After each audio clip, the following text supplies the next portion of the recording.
It's raining in the morning. I'm start going. The rain stopped. I'm going ahead to buy some water. The vehicles are much more. I'll cook breakfast. Eat oatmeal and fish can. It's ready. Enter a village. There are some cattle and horses. I bought water and food for $7 in the grocery store in this village.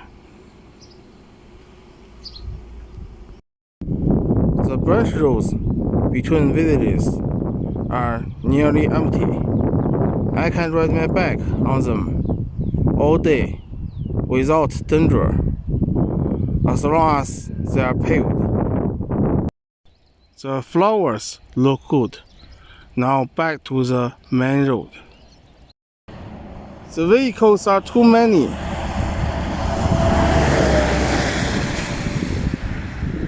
Here is a farm. The buildings are for cattle. It's raining again. I'll set up my camp in the bus stop.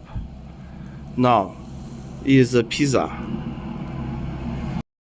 This bread has sugar on it.